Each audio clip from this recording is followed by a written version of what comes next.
All right, buckle up, everybody, because today we are diving headfirst into a world that's straight out of science fiction. Brain implants.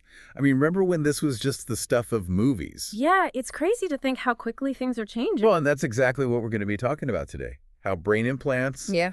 these things that used to seem so futuristic are rapidly becoming our reality. Right. And it's not just about the technology itself, it's about what it means for us as humans, right? Like how it could change who we are. I mean, just imagine uploading knowledge directly to your brain, like, Neo learning Kung Fu in the Matrix.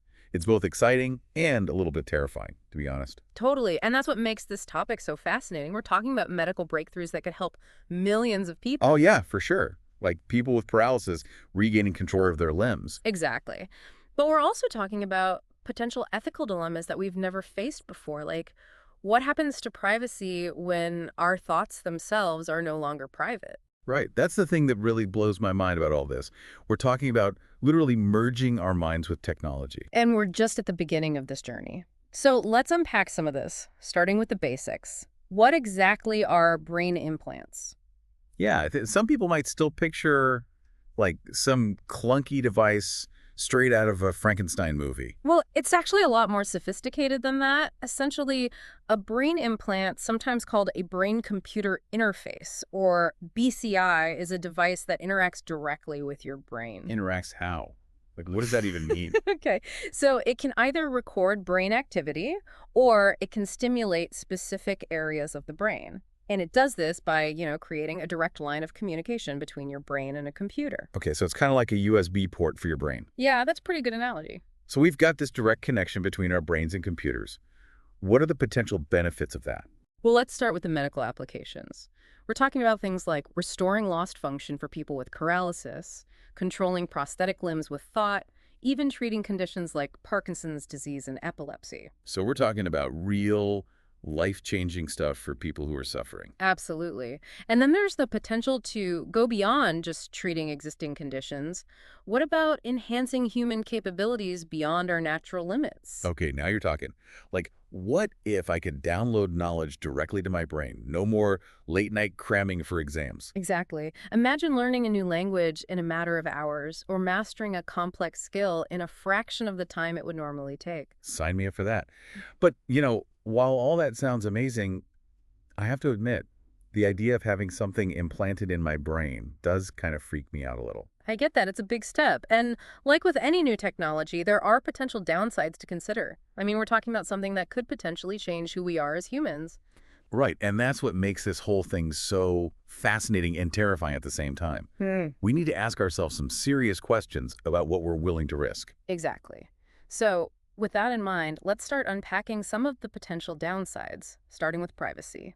We already share so much data online, our browsing history, our location, our personal conversations. But imagine if our thoughts themselves were accessible. That's what I find both intriguing and really unsettling about all this. It really forces us to confront some fundamental questions about what it means to be human. Like, what happens to our sense of self if our thoughts can be read, recorded, even manipulated? Yeah, that's a big one. I mean, think about it. Our thoughts have always been our own private domain, right?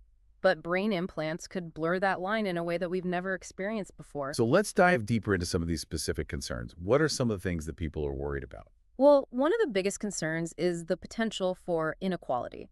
What happens if these technologies are expensive and only available to the wealthy? Oh, man. We're already dealing with so much inequality in the world. The last thing we need is a society where the rich can literally buy themselves better brains. Exactly. And it's not just about wealth. What about access for people with disabilities? Will they be able to afford these potentially life-changing technologies? It's a really important point. We can't let brain implants create a whole new level of inequality. Okay, so we've talked about privacy and inequality. What else? Well, there's also the whole issue of mind hacking. Okay, now we're getting into some seriously scary territory. Is that even a real thing? Like, could someone actually hack into my brain? It's definitely not science fiction. I mean, any device that connects to a network is potentially vulnerable to hacking, and that includes brain implants. So we're talking about someone potentially stealing my thoughts, manipulating my emotions, maybe even controlling my actions. That's the nightmare scenario, and it's not entirely far-fetched. We need to be thinking about cybersecurity from the very beginning when it comes to brain implants. Yeah. So it's not just about building a better brain implant, it's about building a secure one. Right, and it's about developing ethical guidelines and regulations to ensure that these technologies are used safely and responsibly. So it's not just a technological challenge, it's a societal one. Exactly. We need to have open and honest conversations about the potential benefits and risks of brain implants, and we need to work together to create a future where this technology is used for good. All right, so we've covered a lot of ground here. We've talked about the incredible potential of brain implants to treat diseases, enhance our abilities, and even connect us in new ways. But we've also talked about the very real risks they pose to privacy, equality, and even our sense of self. What are your final thoughts as we wrap up this part of our deep dive? Well, I think it's clear that brain implants are a powerful technology with the potential to both improve and disrupt our lives in profound ways. The choices we make now will determine what kind of future we create with this technology. So it's not just about the scientists and engineers, it's about all of us. Exactly. We all have a role to play in shaping the future of this mind-blowing technology.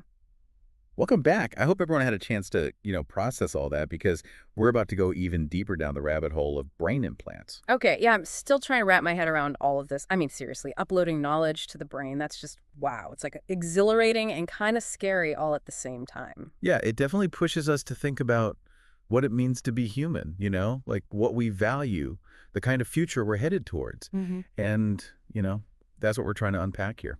Absolutely. So let's keep digging into some of these mind-bending possibilities. Before the break, we touched on the potential for brain implants to create even more inequality in the world.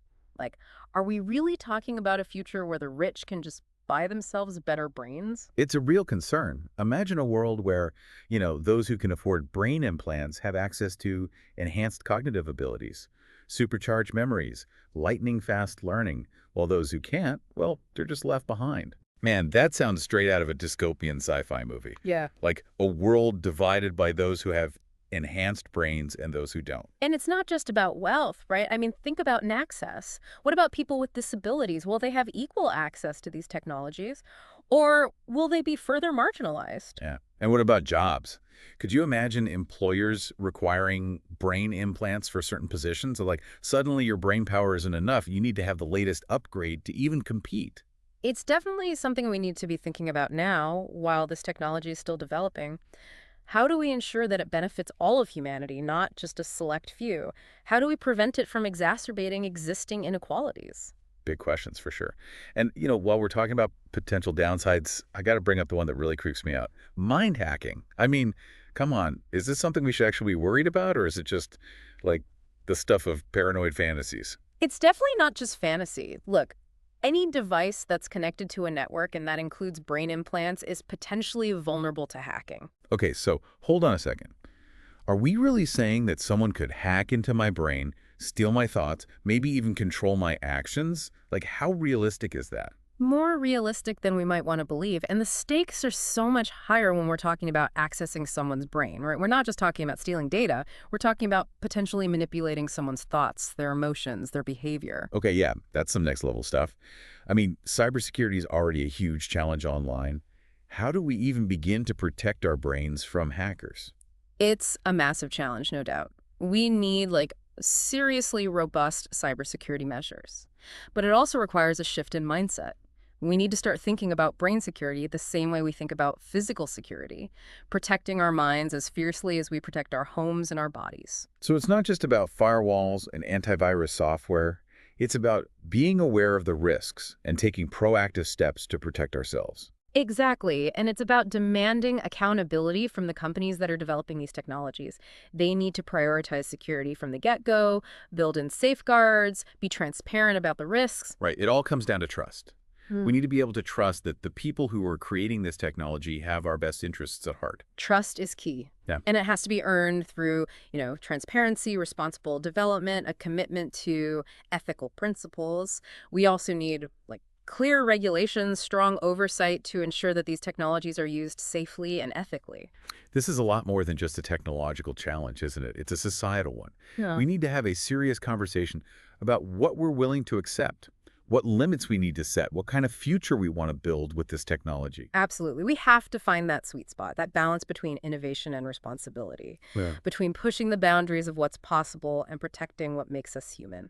I'm curious, from your perspective, what are some of the most, I don't know, like pressing ethical dilemmas that brain implants raise? Like, where do we draw the line? One of the biggest is autonomy, free will.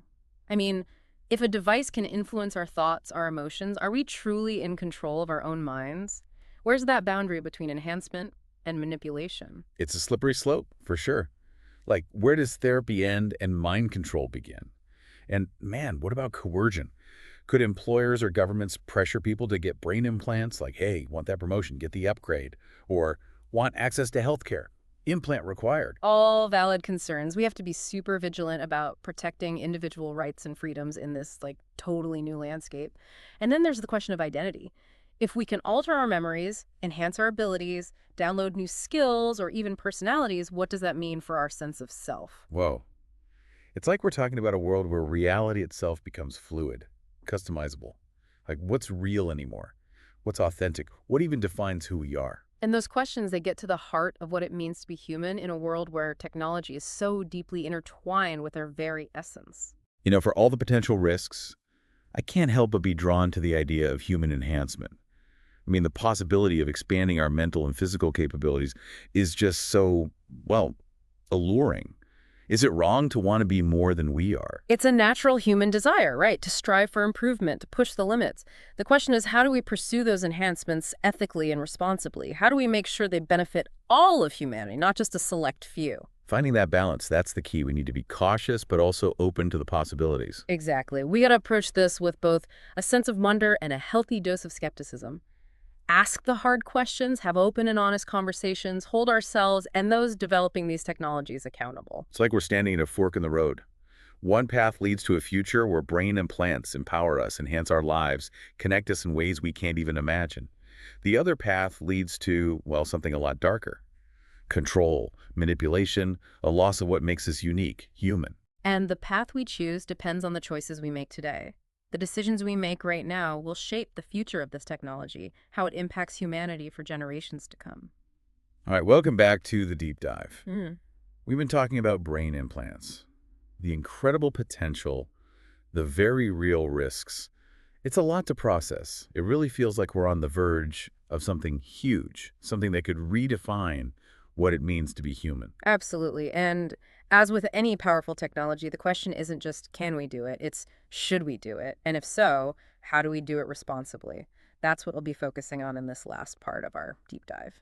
So we've been talking about brain implants like they're this futuristic thing, Yeah. but you mentioned earlier that they're actually already being used in some medical contexts, right? Oh, yeah, definitely. Deep brain stimulation, like we talked about before, has been a game changer for a lot of people with Parkinson's and other movement disorders. But those systems, they're pretty simple compared to what's being developed now. Okay, so what's the cutting edge look like? What kind of crazy advancements are happening in the world of brain-computer interfaces? Well, the field is moving at an insane pace. You've got companies like Neuralink, they're developing these ultra-high bandwidth BCIs. Think of it this way. The deep brain stimulators we have now, they're like dial-up internet. Neuralink is shooting for fiber optic speeds in terms of the amount of data they can send back and forth between the brain and a computer. Well, okay, that's a serious upgrade. But more bandwidth, that means more potential for good and bad, right? Like we talked about mind hacking. Does that risk increase as these systems get more sophisticated? Yeah, that's a big concern. The more complex the system, the more entry points there are for someone to, exploit. That's why cybersecurity research needs to be happening alongside BCI development every step of the way. You got to build security in from the ground up, not try to tack it on as an afterthought. Okay, so building a better brain implant, but also a more secure one. What about the other side of that? The safety of these things. Are there advances happening in terms of biocompatibility, making sure they're not going to, mess up our brains? Absolutely. Researchers are always working on new materials, new designs, things that are less likely to be rejected by the body and minimize the risk of damaging that delicate brain tissue. Plus, they're looking into wireless technology, so you wouldn't need those wires that can increase the risk of infection. Wireless brain implants. That sounds like pure science fiction. But it also brings up the whole ethical side of all this. It seems like the technology is just racing ahead, and our ability to grapple with the ethical implications, well, maybe it's not keeping up. It's a really important point. We need to have those ethical considerations right there at the forefront, not as an afterthought. We need to be having open and honest conversations about the potential impact on things like individual autonomy, privacy, or very sense of self. These aren't just technical questions, they're human questions. Exactly. It's not just about the technology. It's about how it's used, who has access to it. The last thing we want is a world where only the privileged few can afford to, enhance their minds, leaving everyone else in the dust. I got it. We need to be thinking about equity and access from day one. And we got to consider those long-term consequences. What happens to society if we start to depend on brain implants for, basic cognitive function? Will we still value natural intelligence, human effort, all of that? Those are some seriously big questions, and there are no easy answers. It's like we're sailing into uncharted waters, and there's no map. One way to navigate that uncertainty is through, strong regulations, careful oversight. We need clear rules of the road for how these brain implants are developed and used, and those rules need to protect individual rights and privacy. So it's not just the scientists and engineers who need to be involved in this. It's policymakers, Yeah. ethicists, the whole shebang. It takes a village, and it also takes an informed public. We need open and honest dialogue about all of this, the good, the bad, and the unknown. We need to work together to make sure this technology is used ethically and responsibly. So for everyone listening out there, what can they do to stay informed, be a part of this conversation? Stay curious, stay informed. Don't be afraid to ask the hard questions. Read articles, listen to podcasts like this one, go to talks, chat with your friends and family about all this. The more we know, the better prepared we'll be to shape this thing, to steer it in the right direction. And that's the key takeaway, right? The Yeah. future isn't predetermined. It's something we're building, all of us together. Exactly. The future of brain implants, it's a story that's still being written. Let's make sure it's a story that benefits all of humanity. I think that's a perfect place to wrap things up. It's been an incredible journey exploring this mind-blowing technology. And a huge thank you to everyone for joining us on the deep dive.